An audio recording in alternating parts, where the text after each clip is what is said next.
Hello. Is it on? I can't hear, right?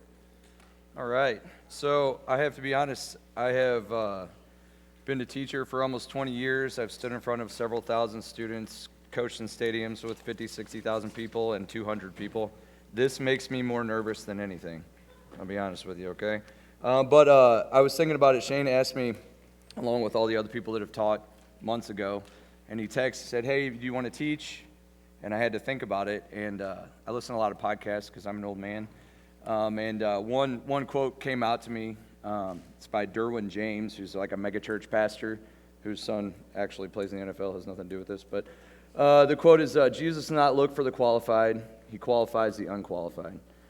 So I just kind of went back. Believe it or not, babe, she asked me what this book was earlier. I have a journal that I write things down in, and I had written that down months ago. And started thinking about it like, I have no business standing up here. I'm just a dude, but hopefully you can get something out of it. We'll be in 1 John, but I'm not, or not 1 John. We'll be in John 1, but I'm not going to get there yet. So I have a question first. So being a teacher, I like crowd interaction. I'm not going for that in this instance, but just think about this question introspectively. When you get good news, what do? Do you tell people about it? Do you keep it to yourself? Anybody? You can answer. Yeah. Tell someone, right? So first thing that came to mind for me, we had a tough time starting a family when we first got married. Jenny is my wife, by the way, if you don't know. Hopefully you do. And we had a tough time starting a family. And so she had called me. I happened to be putting up Christmas lights. It's like a side job. Consequently, my best friend was also at the same house doing some landscaping. And so he knew I had been up on a ladder doing, like, Woolsey, where are you at, right? I know you guys do sketchy things. So you're getting up on a 30-foot ladder. You're up in a ladder, and he had seen me doing this, right? I'm stretching out. One of them things you do when you're like, oh, I got to get it done, but then after the fact, you're like, I probably shouldn't have done that, right? So she calls me. I'm coming down off the ladder, and she tells me, and I don't remember how far along she was, but she's like, hey, we got the blood test, like, she's like, I'm pregnant, and with Riker, our first son, and I let out one of those like guttural yells, like those man yells, just like yelled, and I'm at this like $750,000 house putting up Christmas lights. So anyway, there's more to this. My friend comes around the corner because he thought I fell off the ladder, and I told him, I'm like, no, it's good news. Like I told him, I'm like, hey, we're Jenny's pregnant, and then we're hugging and crying, and looking back on it. I wonder what those people were thinking looking out in their front yard, seeing two 25-year-old men dancing around. But anyway, my point is, that's a funny story, right? Like, it was good news. I wanted to tell somebody. I told my buddy. But on a more serious note, this one kind of hits home, and I actually didn't talk to her about this at all. So sorry in the retrospect. So quick, basic testimony on me. I won't get into too much. I grew up in church. I went to church. It was a Lutheran church, so I had a lot of head knowledge, right? Like went through confirmation. I knew all this stuff. I'd memorized all these verses. I stood up and said the things and did the things, and that was it.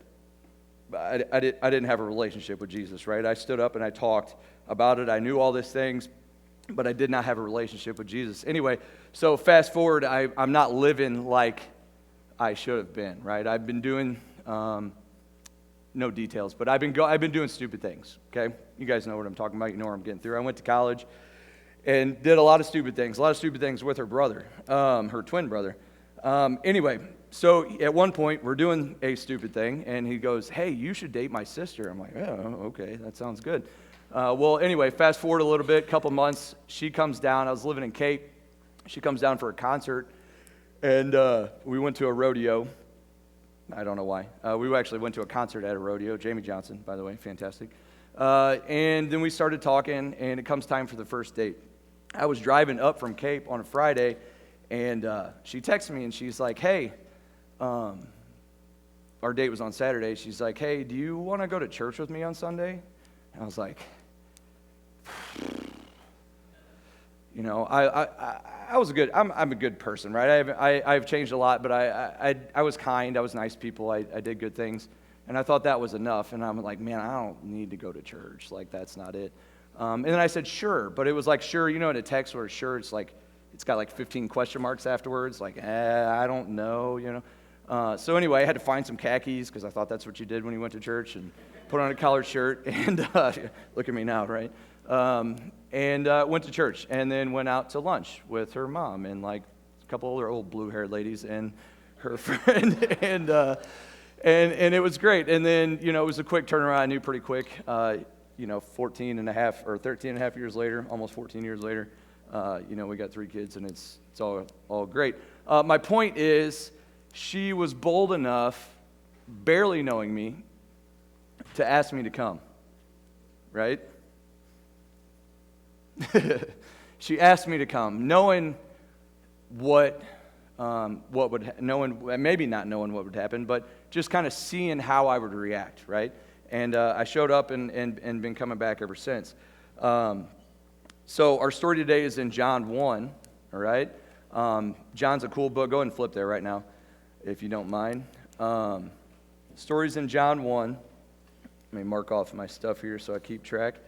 So the book of John, really cool book. If you've never read it before, if you have read it, read it again. A lot of cool stuff in there. But John 1 is just like packed full of information. So it starts out while you're going to John 1. We'll be starting at verse 35. But the book of John starts out, right? John it just tells people, describes Jesus, right? In the beginning was the Word, and the Word was God. And you've heard all that before. And then it kind of goes into, he's talking, people think he is the Messiah, and he's like, nah, that's not me, right? That's not me. But then he meets Jesus, right? I think it was Shane. Where you at, Shane? A couple weeks ago, you were talking about the doves, right? Like, and it was obvious this was Jesus, and John's like, hey, that's Jesus. Even though, aren't they cousins? Isn't that right? Something like that? Anyway, sorry, side note. And he said, I didn't know him, but he immediately knew who he was, all right? So I'm going to go ahead and start out reading at verse 35, and I'll read all this. You don't have to get up here.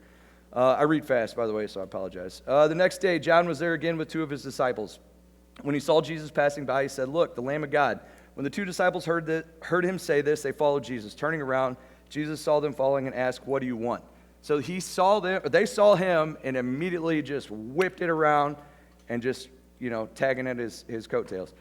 He says, what do you want? They said, Rabbi, which means teacher. Where are you staying? Come, he replied, and you will see. So they went and saw where he was staying, and they went, and spent the day with him. It was about 4 p.m. Side note, why do they put the times in there? I have no idea. Anybody know? Anybody explain that to me? It doesn't make any sense. Maybe it has to do with like the point of the day, so it's saying it's later in the day. Andrew, Simon Peter's brother, was one of the 2 who heard what John had said and who had followed Jesus. The first thing Andrew did was to find his brother Simon and tell him. Andrew went and told Simon, sorry, my timer's going off.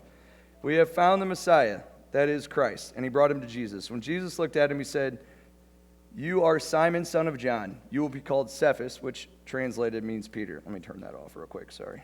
All right, it's off. All right, so that's 35. Okay, I'm sorry. The next day, Jesus decided to leave for Galilee. Finding Philip, he said to him, follow me. Philip, like Andrew and Peter, was from the town of Bethsaida. Philip found Nathanael and told him, we have found the one Moses wrote about in the law, and about whom the prophets also wrote, Jesus of Nazareth, the son of Joseph. All right, so basic synopsis to this. When we find Jesus, we tell others, right? It's pretty simple what happened. So I just wrote a little thing here. Andrew told Simon Peter, Jesus told Philip, follow me. Philip told Nathanael, and it just goes. This is when Jesus called his disciples, right? These are the first few guys that are hanging out with him. All right. Let's see, verse 47, okay? Verse 47, when Jesus saw Nathanael approaching, he said to him, here truly is an Israelite in whom there is no deceit. How do you know me? Nathanael asked. Jesus answered, I saw you while you were still under the fig tree before Philip called you. Then Nathanael declared, Rabbi, you are the Son of God, you are the King of Israel. Jesus said, you believe because I told you I saw you under the fig tree. You will see greater things than that. He then added, very truly I tell you, you will see the heaven open and the angels of God ascending and descending on the Son of Man. All right, so if you go on further in John, he's doing some miracles, changes water to wine. There's John 3:16 in there somewhere. He's in the temple. I always think of the old, you guys are probably not old enough to remember it, but the old Easter play, and coming out, flipping the temple over, or the table over, and yelling, right? Seeing a different side of Jesus. But there's all kinds of cool stuff in John if you read further on. all right? But he says to Nathanael at one point, he's like, I saw you under the fig tree. So he knew who he was already, right? Jesus sees us, he knows us, all right? And then that's the easy correlation is that we follow him. Sorry, skipping around here.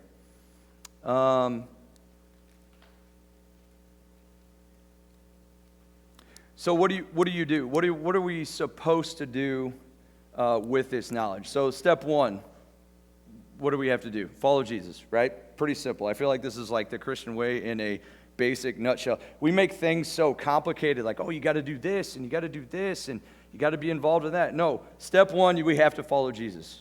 Step two, we have to tell others about it. These dudes were fishermen. They were carpenters. They were not qualified to do anything. They were not qualified to tell people. Who was John the Baptist? John the Baptist was just a dude. He's a fisherman. And he hears this news, and he's like gathered all this following. Really cool dude, by the way. But like, you don't have to be anybody to tell someone about Jesus. I'll give you a really recent example. I was on a ruck this morning, and rucked like 6 miles. So I'm with this dude for like an hour and a half, just me and him. And he had mentioned through the only, social media I have. I don't know, Facebook and all that mess. I got Slack. All right, so he had mentioned at one point how he had started going to church recently, so I brought it up. Not pat on my back or anything. I just brought it up. You got an hour and a half with the dude. There's only so many things you can talk about. And that's just a simple example. Like, what is your mission field? It might be going to the check, right? Moving your family, quitting your jobs, and moving your whole family to the other side of the world. It might be a conversation while you're standing at the urinal in the bathroom. That's disgusting, but... It might be, at a workout, like I did this morning, okay? It doesn't matter, right? What is your mission field? Your mission field, Kenny says it all the time, your mission field is where you're at. Like what you're doing, what's your job, you're in school, your mission field is where you're at. I personally have never been outside of the country, right? Like I went to Colorado and Tennessee. That's as far as I've gone. You guys go to Dayton all the time. That's awesome. But your mission field is where you at. So my point is, it looks different for everybody, and you don't have to have any special qualifications to tell people the good news. But first, if you don't know Jesus, that is step one, and I'm going to go ahead and wrap up here.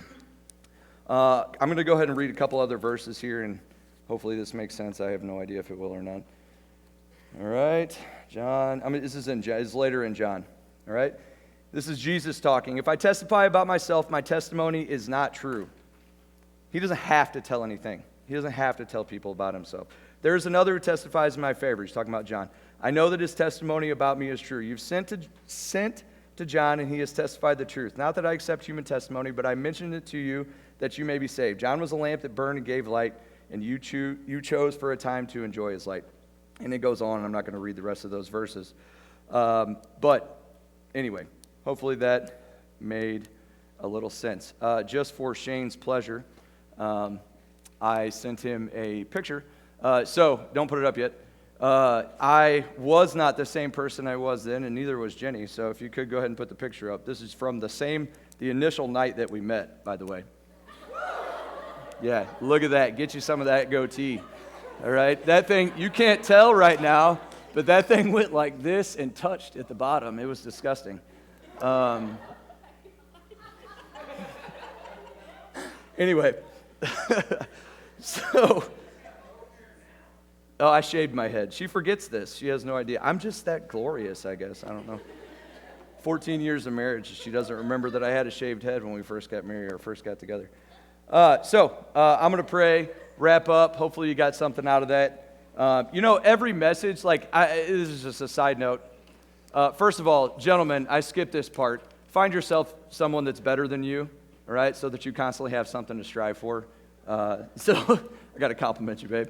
But also, if you're in church enough, especially if you grew up in church and your parents dragged you to church and sending you to Sunday school and all that stuff, you hear all these messages and you're like, man, what is this any different than the last time that I heard a message? And I've come to realize that, every message is a gospel message, right? Every message is telling you to come to Jesus and go tell people about him. That's literally what it is, right? And I know there's different ways of putting it, different ways of getting the information out, but that's literally what every message I've ever heard in my life is. So just keep that in mind. I'm going to go ahead and pray, and we'll wrap up. Dear Lord, thank you for breath. Thank you for life. Thank you for the opportunity get up here in front of these kids and just share some stuff that I've had, some experiences.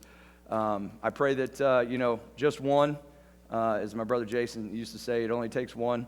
Just one heard the lesson and may take that to heart and come to you. As we go into our classes, help facilitate the discussion that happens. In your name we pray. Amen.